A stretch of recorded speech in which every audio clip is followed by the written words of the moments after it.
Live from New Delhi, you're watching DD India Live, India's voice to the world. I'm Preeti Kaur. Coming up in the next 30 minutes.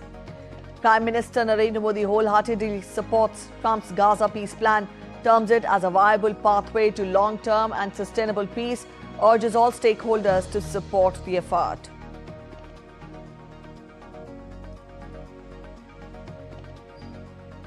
Gaza peace plan proposes ceasefire, hostage release and phased Israeli withdrawal, offers amnesty for Hamas members who surrender.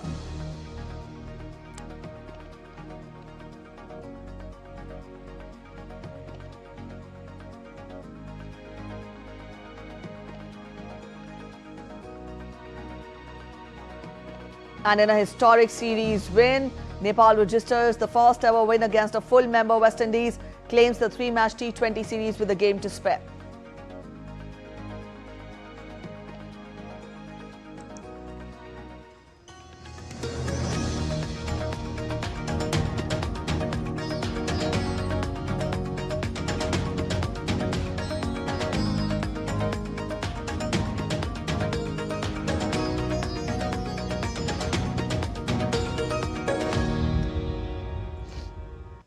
Prime Minister Narendra Modi has welcomed President Donald Trump's announcement of a comprehensive plan to end the Gaza conflict. In a social media post, Prime Minister Modi said, and I quote him, "The plan provides a viable pathway to long-term and sustainable peace, security and development for the Palestinian and Israeli people, as also for the larger West Asian region. We hope that all concerned will come together behind President Trump's initiative and support this effort to end the conflict and secure peace." After days of speculation, the White House on Monday released a 20-point plan for ending the nearly 2-year conflict in Gaza, releasing the hostages held by Hamas and outlining the Palestinian enclave's future.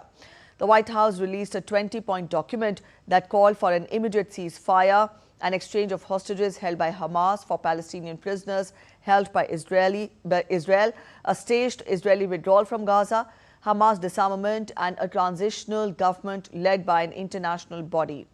The White House peace plan for Gaza proposes an immediate end to the conflict between Israel and Hamas, while pointedly excluding the Palestinian military group from any future governing role. Hamas is yet to comment in depth, saying the group has not yet received the plan. Assuming both sides agree to a detailed list of conditions, the end of fighting will be accompanied by the release of all his Israeli hostages, both dead and alive, within 72 hours of Israel publicly accepting the deal. In return for the release of hostages, Israel would release 250 Palestinians currently serving life sentences and 1,700 Palestinians in Gaza detained since the conflict started. For every Israeli hostage whose remains are released, Israel will release the remains of 15 deceased Palestinians.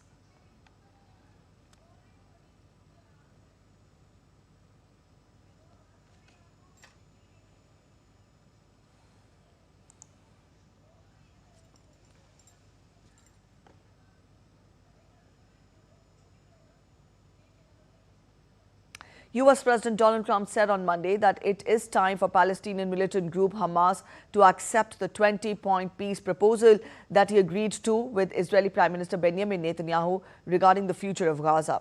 Speaking at a joint press conference with Netanyahu, Trump said that Netanyahu had agreed to back the US-sponsored Gaza peace proposal.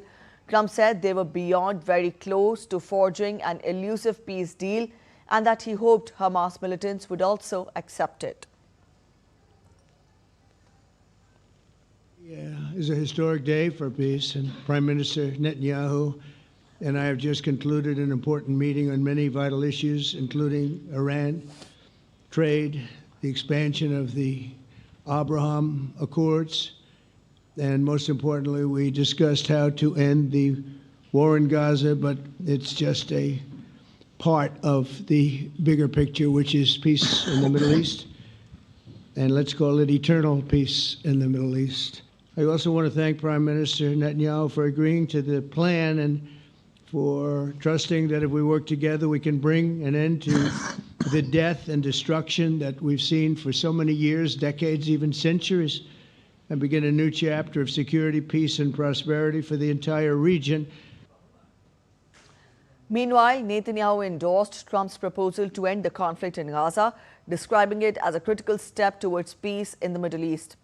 Netanyahu added that further withdrawals could be linked to the extent of disarmament and demilitarization, but Israel would maintain a security perimeter indefinitely.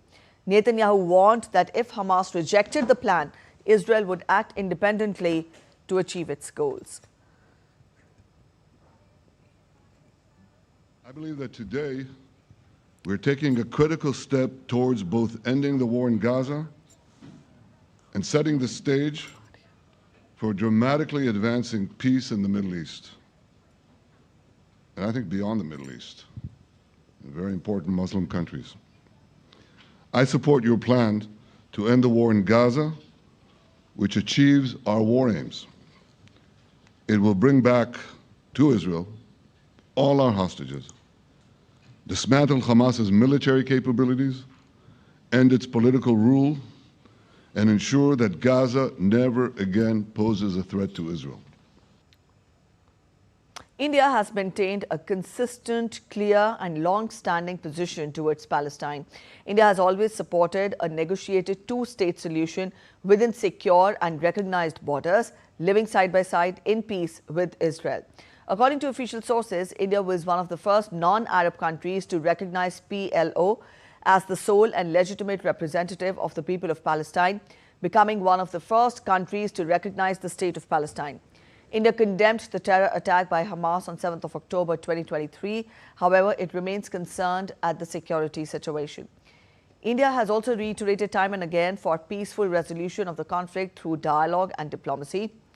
India has not voted against any of the 175 resolutions on Israel-Palestine issues in the UN during the last 10 years. And most recently, in September this year, India voted in favor of New York Declaration, which was on the peaceful settlement of the question of Palestine and implementation of a two-state solution. Further, India has extended humanitarian assistance to the people of Palestine, both bilaterally and through United Nations Relief and Work Agency for Palestinian Refugees in Near East. India contributes $5 million to UNRWA annually. Prime Minister Narendra Modi has excellent relationship with the leaders of both Israel and Palestine. In February 2018, Prime Minister Modi visited Palestine, becoming the first Indian Prime Minister to make such an official visit. Also, Prime Minister Modi was conferred the Grand Collar of the State of Palestine by President Mahmoud Abbas, recognizing his key contribution to promote relations between India and Palestine.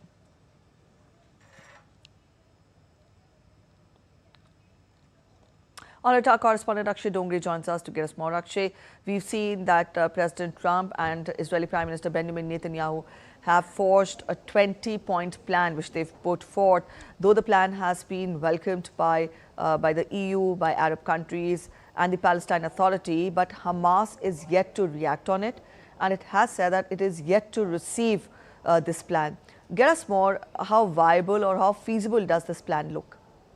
Well, at the face value, at least, the plan looks quite viable, because if the Arab nations especially, withdraw their support from Hamas, then it has no standing to make any kind of demands or exert any kind of authority as far as decisions of the, or rather represent the people of Gaza and Palestine in general. So, the plan looks viable on paper, especially given the fact that in the past few months we have seen this conflict escalate to new heights, and the tipping point was the Israeli attack on the Qatari capital of Doha, where it targeted the Hamas leadership. However, that led to quite a lot of fallout, that led to a lot of rethink as far as America's own standing in the region is concerned. Qatar houses the largest US base in the region, and that country was attacked by one of the closest ally of the US, that was Israel. So clearly there were a lot of questions that were being raised about the authority of the US over Israeli actions, and how much the Israeli actions were being taken without even the knowledge of US top leadership. So that was clearly leading to a rethink, and that perhaps seems to be the reason why US US was also forced to force Israel into stopping this conflict that has been going on for well over 2 years now. And as far as the long-term conflict is concerned, it has been going on for decades. However, India now has India has already come out in support of the peace plan that looks like it is going to stop the hostilities for at least some time in the future, and being a nation that has been an ally, has had diplomatic relations with both Israel and Palestine. India has been calling for dialogue and diplomacy as the way out from this particular conflict, and finally it seems to be happening. Dialogue and diplomacy have in fact found out a way out of this entire hostility that has been going on for quite some time, has led to deaths of thousands of people so far, and the conditions that have been set have to be accepted by Hamas, otherwise Hamas also loses its own legitimacy as far as decisions are taken. It has been rather taking for the people of Palestine. So it looks like the plan may just work out, but it all depends on how the parties that are signatories to the peace plan, or in fact even Hamas will respond to the plan in future. All right, Akshay, only if the signatories agree to the peace plan, it will be, applicable in the future. But then Israel has also said that it would act independently to achieve its goals in case Hamas does not agree to the plan. So would you say it's a kind of a do or die situation for Hamas? Yes. Well, the situation is quite complicated now for Hamas, because the Arab nations have accepted or rather are keen to accept the peace plan, especially because the countries that were funding Hamas, the countries that were supporting Hamas have themselves agreed to a peace plan. So there will be a lot of pressure on the top leadership. So clearly this is going to leave Hamas red-faced, because the entire conflict started with a motive from Hamas side. However, whether that will be achieved or not, that is a big question. But the withdrawal of the Israeli forces from Gaza especially is one of the demands, or rather has been one of the demands from the Hamas side. That is also part of the peace plan. The reconstruction of Gaza will take place under the vision of all of these countries, under the scrutiny rather of all of the countries, including the US and other senior leaders from across the world, who will be monitoring the peace plan, the ceasefire, how the countries are reacting to it. So any kind of deviation from the plan is going to be catastrophic, not only for the region but for the world. All right. Also, Akshay, the Indian government has appreciated the plan, and Prime Minister Narendra Modi has, put his word for a long-standing two-state solution for Israel and Palestine. Help us understand a quick background of what has been India's position with regard to this issue, and also how significant is this India's response when we talk of the 20-point plan put forth by US and Israel together. Well, as far as India's stand with regards to Palestine is concerned, India has been a supporter of a two-state solution that includes a formation of Palestine as well. India was one of the first countries to recognize Palestine as a state soon after the independence in 1988 from Algeria. In fact, after the Algiers declaration, India was the first nation, one of the first nations outside the Arab world that came out fully in support of the Palestinian state's establishment. Also, it recognized PLO as the sole authority for the Palestinian people. So India's stand has been consistent, and that has been reiterated by Prime Minister Narendra Modi again. And even before this peace plan was out, we saw how the Indian statement in the UN clearly talked about a two-state solution, clearly talked about India being with the Palestinian cause. In fact, Indian diplomats at the UN had said that India is consistently standing with the Palestinian cause of our brothers and sisters there in Palestine. So that sums up our consistent position with regards to Israel. India has also condemned the attack that was carried out on 7th of October by Hamas. India called it a terror attack, and as far as Israel's security is concerned, its safeguarding is concerned, India has been consistently standing with Israel as well, as far as protection of their sovereignty is concerned. So as far as the solution is concerned of two states, if the two states are formed peaceful and they continue to remain peaceful, it is in benefit of the region, it is in benefit of their trade, their freedom of movement, diplomatic ties with other countries, and especially for India, because we were rather expecting a very ambitious plan, that was the Israel Middle East economic India Middle East economic corridor that goes through that region. And unless there is peace in the West Asian region, that plan cannot be implemented. So it seems that if finally there is peace, there can be development and there can be a better diplomatic ties with other nations such as India. All right, Akshay, we leave it here. Thank you so much for joining us and helping us understand the situation. So that was our correspondent Akshay Dongre telling us more and analyzing for us more the 20-point plan which has been put forth by US and Israel together. We'll keep you updated. Meanwhile, you're watching DD India Live. We're heading for a short break. But after the break, India's Culture Minister Gajendra Singh Shekhawat leads at UNESCO's Mondiacult conference in Barcelona. In sports, India to face Sri Lanka in the opening match of the ICC Women's One-Day International Cricket World Cup in Guwahati. Bengaluru's Aishwarya Pise creates history, becomes the first woman from Asia and India to win at World Rally Raid Championship, Portugal.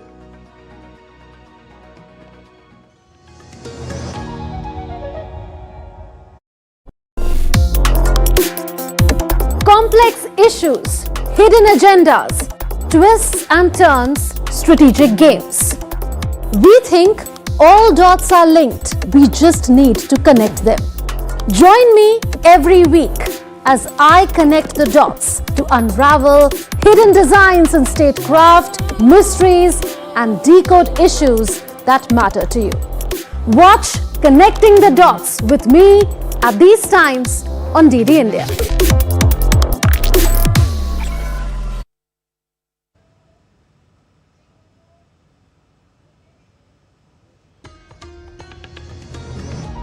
Welcome back after the break. You're watching DD India Live. India and the European Union will hold the next round of negotiations for a draft free trade agreement in Brussels from 6th to 10th of October. India's Commerce and Industry Minister Piyush Goyal had last week said that two sides are determined to work for a balanced and mutually beneficial FTA. The minister had also expressed India is fast becoming a key engine of the global economy and that a strong economic partnership with India will add significant value to the European Union, just as Europe's technology and scale will benefit India's growth story. India and the European Union held the 13th round of trade talks in September with the European Commissioner for Trade, the Agricultural Commissioner of the European Commission and India's Commerce and Industry Minister Piyush Goyal in attendance. EU has termed the partnership as consequential for the long haul that can facilitate each other's rise while managing our differences. The High Commission of India in London has strongly condemned the shameful act of vandalism of the statue of Mahatma Gandhi at Tavistock Square and said it has taken this up strongly with the local authorities.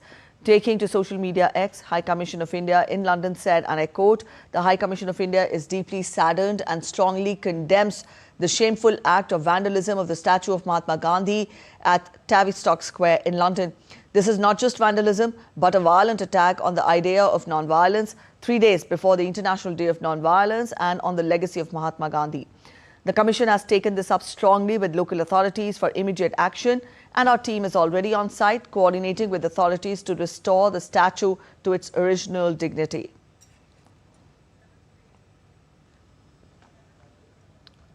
India's Union Minister for Culture, Gajendra Singh Shekhawat, took centre stage at UNESCO's Mondiacult conference in Barcelona, where over 150 ministers of culture participated from all over the world.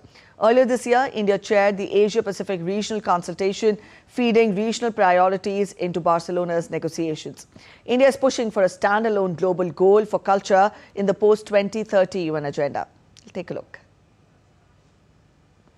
Mondiacult is the world's biggest cultural policy conference. The 2025 edition brings together thousands of participants to set the global agenda for culture in the years ahead. The event highlighted cultural rights, the role of culture in peace and democracy, AI's impact on culture, education, and climate emergency.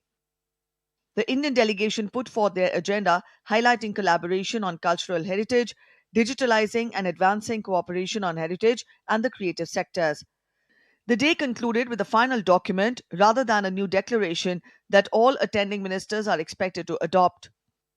India and Spain have a wonderful tie-up relations, and that relations are so long, historical, and bilateral also. And this year, very significantly, the coming year, 2026, India and Spain are taking out as a dual year to promote culture, to strengthen culture, to strengthen tourism, to strengthen bilateral relations in all formats. India and Spain enjoys a very good trade relationship also, and I wish that after 2026, when we are celebrating a dual year between both the countries, that is going to be very fruitful. Gajendra Singh Shekhawat held a string of bilateral meetings with his counterparts from many nations from across the globe, including Iran, Norway, Greece, Colombia, Japan, and Spain. I see for India and Spain, this visit is very important, for two reasons. First of all, Honorable Minister has come, for participation in a UNESCO-related conference, which is called as Mondiacult, which happens, every 4 years. And Honorable Minister is also going to have, two interventions. First is, cultural rights and also, economy of culture at the level of Honorable Prime Minister of India, His Excellency Sri Narendra Modi, and President of Government of Spain. It has been decided to celebrate the next year as India-Spain Year of Culture, Tourism and Artificial Intelligence. The conference aims to review progress and forge common policies that embed culture with sustainable development. The day's agenda underscored India's push to scale cultural exchanges, museum and heritage collaboration, with Barcelona providing the stage for refreshed partnerships between India and Europe, Africa and Latin America. Atman Sandhu's report for DD India, Barcelona. Viewers, beware of a deep fake video circulating online in social media of Ladakh's DGP Dr. S.D. Singh making false claim about Sonam Wangchuk's arrest. The video shows DGP Singh making false claims about Sonam Wangchuk's arrest. He got arrested on the defense minister's orders without any evidence. PIB has fact-checked the circulated video. Also, officials have confirmed that the DGP never made such statements. Up next, we talk of sports. Nepal created history on Monday by beating West Indies by 19 runs in Sharjah for their first ever win against a full member across formats. Nepal, who are ranked 18th in the world, had never played a T20 series against a full member nation before this week, but have won the 3-match series with a game to spare. Windies' total of 83 is the lowest a full member nation has scored against an associate, and the 90-run winning margin is also the biggest for an associate against a full member. It comes after West Indies Test team suffered a crushing defeat by Australia in July, being bowled out for just 27, the second lowest score in Test history and the worst since 1955. Nepal had beaten Afghanistan in a T20 international in 2014, but Afghanistan were an associate back then. India will chase history as they face Sri Lanka in the opening match of the ICC Women's One Day International Cricket World Cup in Guwahati on Tuesday. Indians have an opportunity to break their trophy drought as they were runners-up in 2005 and 2017. The tournament, co-hosted by India and Sri Lanka, runs from 30th of September to 2nd of November. Secretary of the Board of Control for Cricket in India, Devajit Saikia, said that hosting of Women's Cricket World Cup matches in Guwahati will further boost the popularity of women's cricket in the region. He hoped that Indian team will soon have the Asia Cup trophy and medals. Bengaluru's Aishwarya Pise has created history by becoming the first woman from Asia and India to win her class at the BP Ultimate Rally Raid Portugal 2025, Round 4 of the FIM World Rally Raid Championship. Racing in the Rally 2 women's category, Aishwarya not only topped her class, but also secured an impressive 27th position overall in a field filled with elite international riders. Competing as a privateer in the world's toughest rally raid series, Aishwarya's victory stands as a monumental achievement in Indian and Asian motorsport. With solid support from TVS Racing and a coalition of committed partners, she has become a beacon of perseverance, independence and excellence in the global rally raid arena. In other news, Telangana Sarur Nagar Stadium came alive with colour, rhythm and jubilation on Monday as the government hosted a spectacular Bathukamma festival that captured the essence of the state's rich culture and community spirit. The celebrations not only reflected tradition but also made history as the event achieved 2 Guinness World Records for the largest Bathukamma and the largest gathering of singing and dance performances. 1,354 women from self-help groups moved in perfect synchrony. Their graceful dance steps echoed the joyous rhythm of the festival.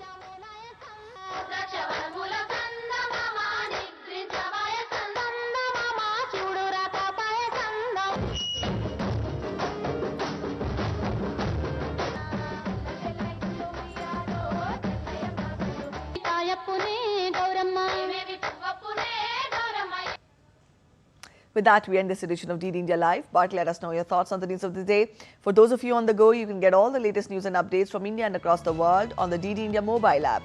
This app is available on both Android and iOS platforms, and you can download the respective QR codes. We'll be back with more news as it breaks here on DD India. I'm Preeti Kaur signing off, and from all of us here in Delhi, thanks for watching DD India Live.